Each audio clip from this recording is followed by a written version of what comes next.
ada penyusup. Ya, dikatakan ada penyusup.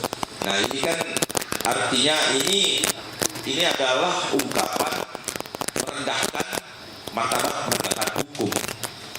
Nah, hal ini tentunya akan segera diklarifikasi dan disampaikan langsung oleh Pak Suwadi, karena di beberapa media itu disebut terus hukum Insinyur Joko Widodo. Tim hukum terdiri dari tim hukum Merah Putih, Pradi Bersatu, dan beberapa lembaga hukum yang dimiliki oleh masyarakat. Nah, hari ini kita mau menanggapi terkhusus untuk persoalan di mana ada penyusup. Ya, dikatakan ada penyusup. Nah, ini kan artinya ini adalah ungkapan merendahkan martabat penegakan hukum. Nah, hal ini tentunya akan segera diklarifikasi dan disampaikan langsung oleh Pak Suwadi, karena di beberapa media itu disebut terus nama beliau sebagai seorang penyusup. Nah, penyusup, ya, ini tentu perlu penjelasan yang lebih detail. Apa sih itu penyusup? Seperti apa penggunaan penyusup? Apakah itu bisa dikategorikan perbuatan melawan hukum atau tidak? Ya, nah, untuk mempersingkat waktu, ya, hari ini saya akan memperkenalkan yang berada pada konferensi pers hari ini. Hari ini ada Pak C. Suhadi sendiri.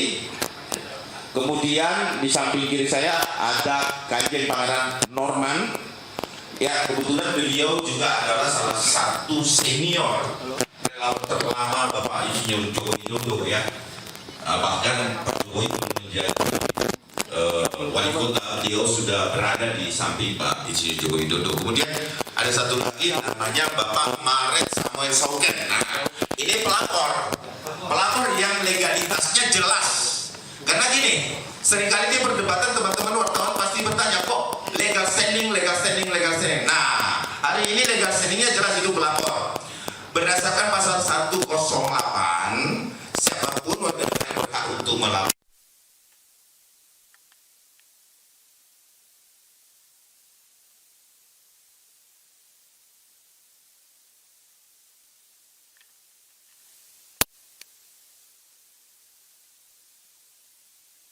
Bagus. Kemudian di samping kanan saya ada yang tidak asing lagi tentunya Bapak Andi Aswan, ya.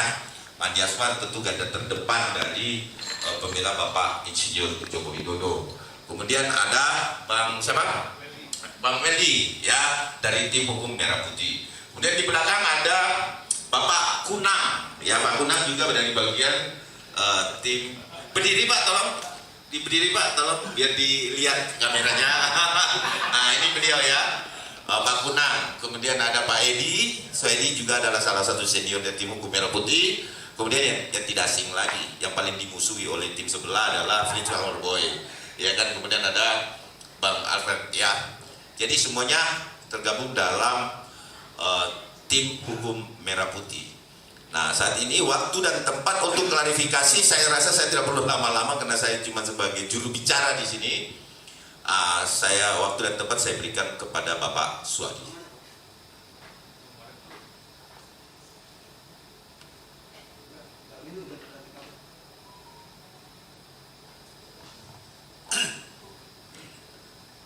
Terima kasih. Assalamualaikum warahmatullahi wabarakatuh. Salam sejahtera buat kita semua. Om Swastiastu, Namo Buddhaya, salam kebajikan. Terima kasih teman-teman sudah hadir. Tadi sudah diperkenalkan personil yang hadir di sini, ya. Dan kebetulan saya di sini salah satunya hendak mengklarifikasi berkaitan dengan tuduhan saya menyusup ke pra-peradilannya Roy Suryo di Pengadilan Negeri Jakarta Selatan. Ini perlu penjelasan, karena kenapa? Saya tidak melakukan tindakan konyol seperti itu. Karena kalau penyusup kan artinya sekonyong-konyong. Saya masuk tanpa izin, ya. Jadi mungkin saya buka dulu.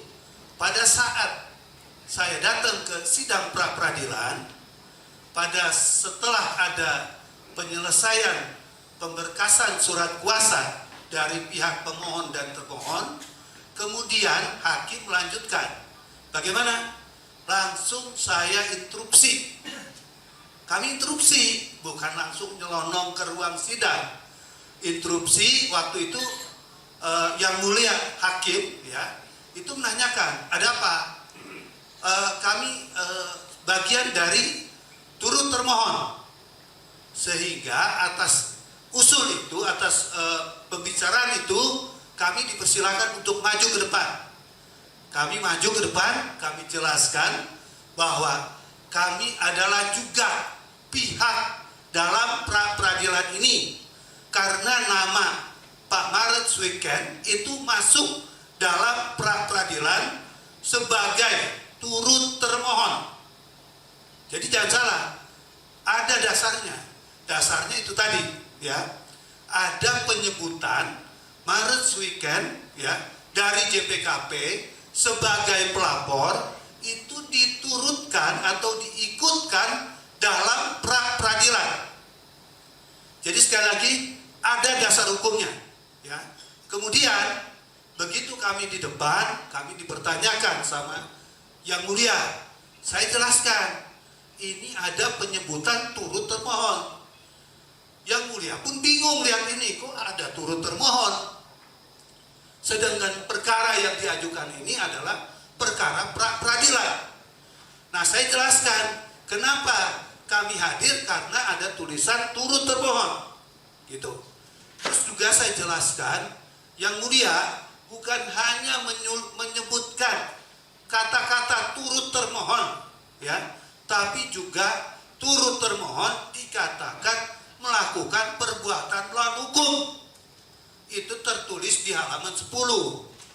Yang mulia juga pada waktu itu agak sedikit gelagapan melihat ada rentetan peristiwa yang tidak lazim.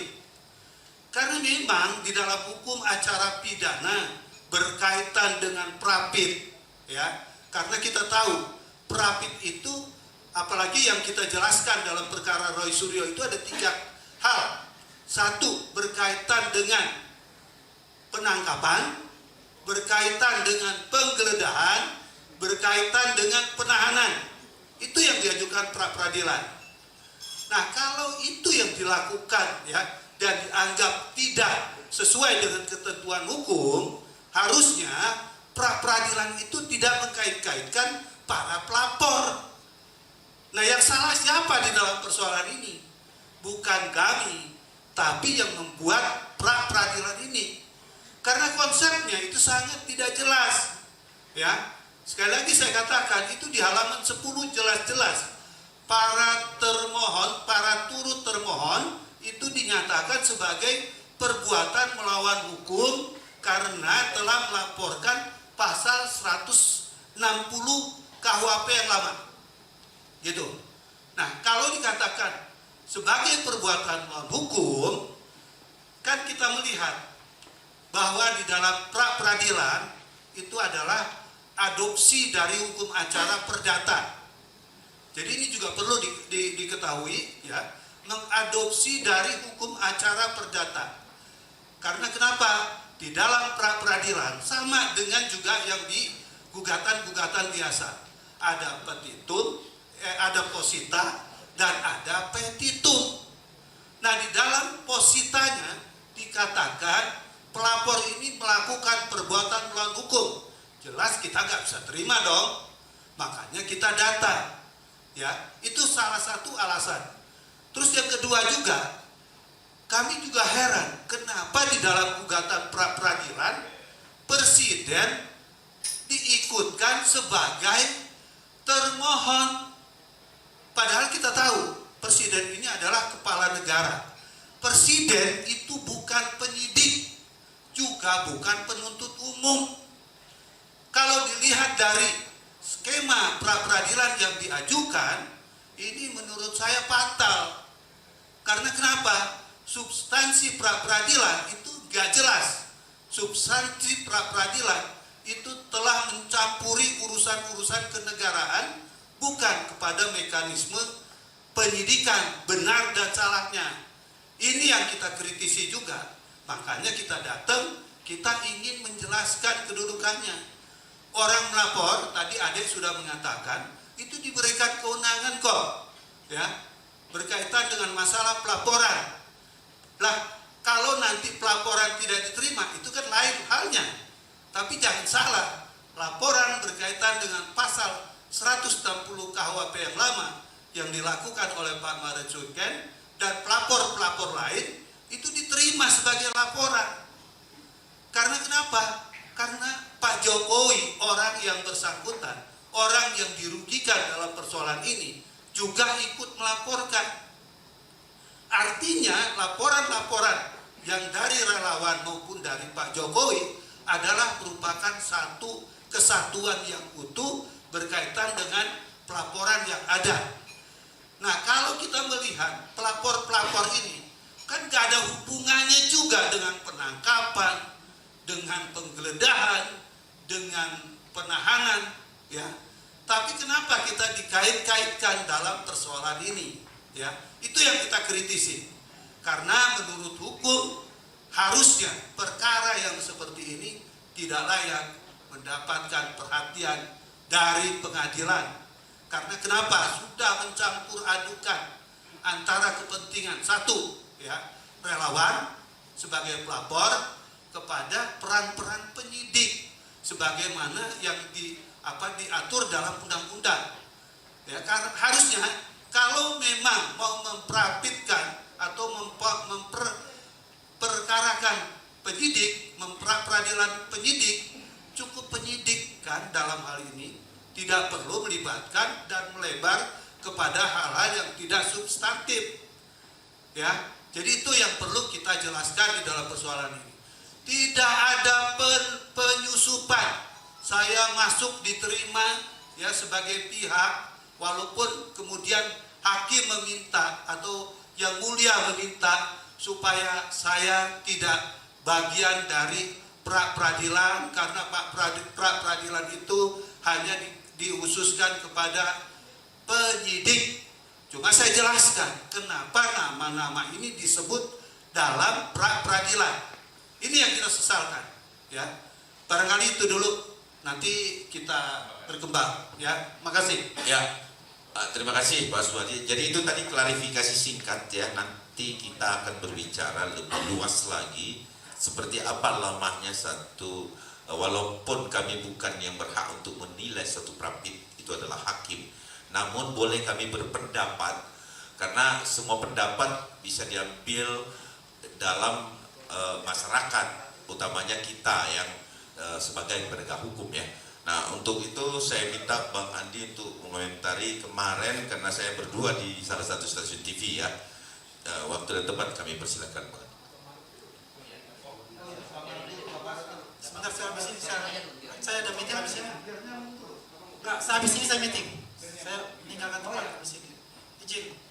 Jadi teman-teman, terima kasih Bang Ade, dan terima kasih Bang Suwadi dan teman-teman semua. Ya, saya menggambarkan bahwasanya kemarin saya hadir dalam persidangan di sana, Dr. Tifa, dan juga saya lihat Saudara Roy Suryo juga hadir di sana, berikut juga dengan timnya dari penasihat hukum. Ya, jam 1 mereka ada di PN Jakarta Selatan begitu. Yang saya garis bawahi di sini adalah bahwasanya ini adalah trik penasihat hukum untuk men-split, ya.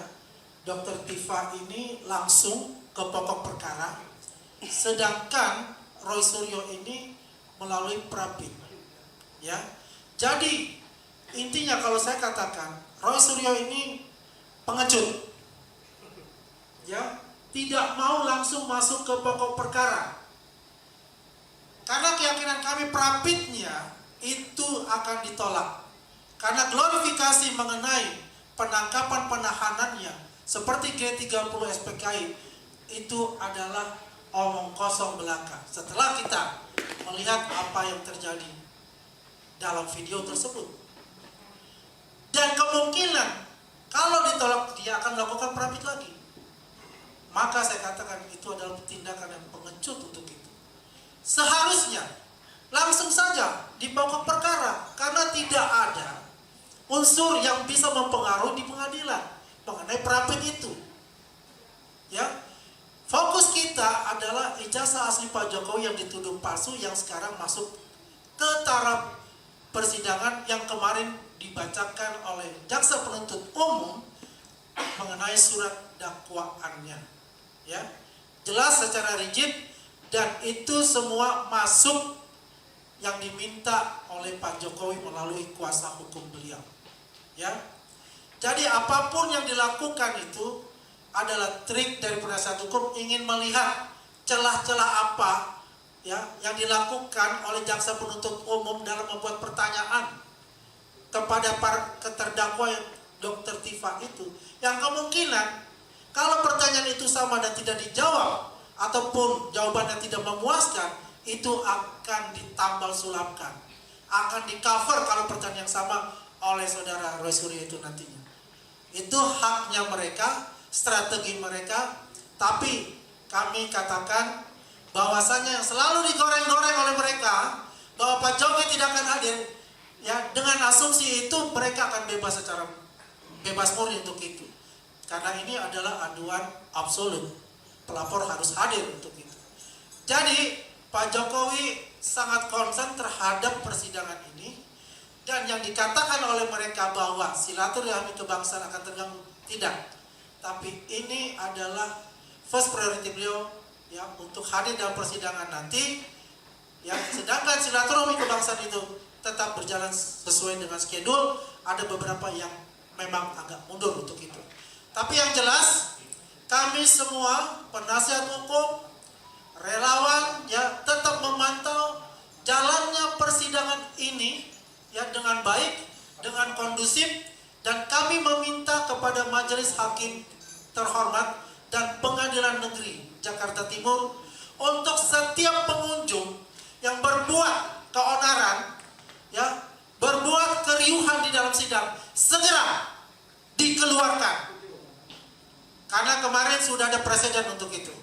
Karena ruang sidang ada ruang terhormat, bukan ruang jalanan untuk berteriak. Itu saja dari kita. Terima kasih. Wabillahi taufiq wal hidayah. Assalamualaikum warahmatullahi wabarakatuh. Subscribe, share, like, and comment. Subscribe, share, like, and comment. Subscribe, share, like, and comment. Subscribe, share, like, and comment. Subscribe, share, like, and comment.